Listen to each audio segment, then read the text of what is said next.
Voici une séquence qui va vous donner quelques informations complémentaires sur la disposition des images, notamment la position par rapport au paragraphe, et quelques points de détail également sur l'habillage. Alors, lorsque vous allez insérer une image, normalement, celle-ci va utiliser ce qu'on appelle un encombrement. Donc, elle est positionnée souvent avec un habillage aligné sur le texte, hein.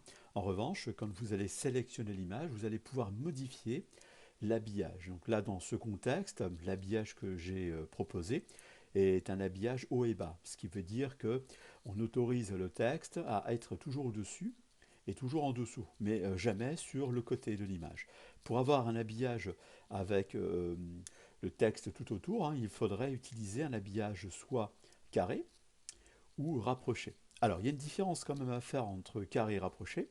Carré, on aura toujours un texte qui respecte la silhouette de l'image, donc l'image peut être carrée ou rectangulaire, mais jamais le texte pardon, va épouser la forme réelle du dessin, hein. Comme on peut le voir ici, le texte ne va pas suivre le dessin du tracé qui a été généré par l'illustrateur. Donc, pour l'habillage rapproché, je vous montrerai un exemple un tout petit peu plus loin, hein, dans cette séquence, hein.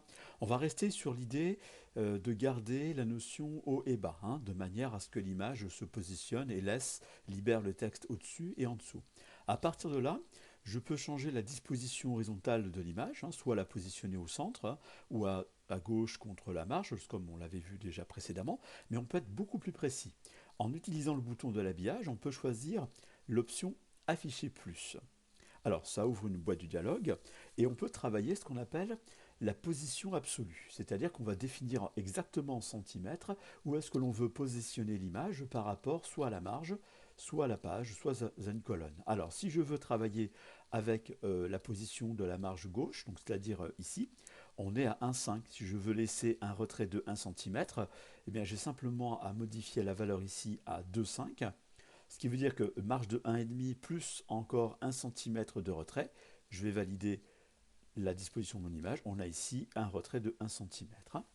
Alors ça, c'est valable pour n'importe quel type d'image, quel que soit son type d'habillage. C'est vraiment intéressant de pouvoir contrôler la disposition de vos images par rapport à l'emplacement horizontal. On peut également le faire au niveau de la position verticale. Donc comme elle est positionnée ici, hein, elle a été placée par rapport au point d'insertion, rien ne vous empêche de proposer une disposition verticale, par exemple à 15 cm par rapport au début de la page, par rapport au début de la page verticalement. Je vais valider OK. Et là, donc l'image s'est insérée dans le paragraphe, hein, tout en laissant transparaître donc, le texte au-dessus et en dessous. Donc par contre, le problème, comme vous le remarquez, c'est que vous allez avoir l'image en plein dans le paragraphe. Donc généralement, on essaye de positionner toujours l'image avant un paragraphe ou après. Voilà, en ce qui concerne la disposition simple de l'image. On va aller un petit peu plus loin, et ici, j'ai ajouté une image pour laquelle j'aurais bien aimé générer un effet de texte rapproché. Donc un effet de texte rapproché, c'est-à-dire je choisis ce bouton d'habillage et je propose celui-ci, l'habillage rapproché.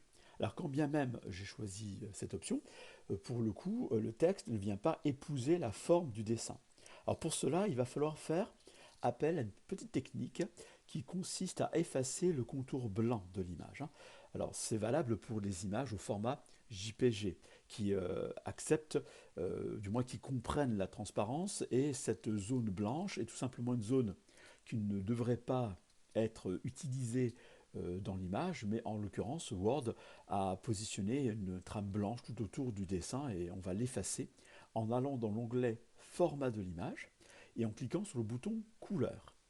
Alors on va avoir ici un bouton notion de couleur transparente, je vais le sélectionner et avec la souris je vais cliquer dans la zone autour du dessin, dans la zone dédiée à cette couleur blanche qui va en cliquant disparaître et faire et va laisser place au texte pour l'habillage.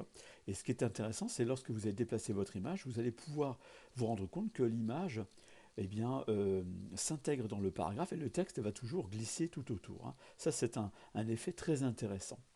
Voilà, en ce qui concerne l'habillage.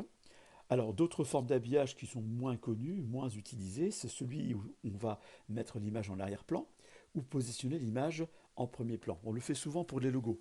Pour que celui-ci ne prenne pas de place, on propose un habillage devant le texte et on dispose le logo en le positionnant n'importe où dans la page, hein. Voilà, donc dans mon exemple, je l'ai laissé en habillage rapproché, et voilà le résultat final pour ce type d'habillage.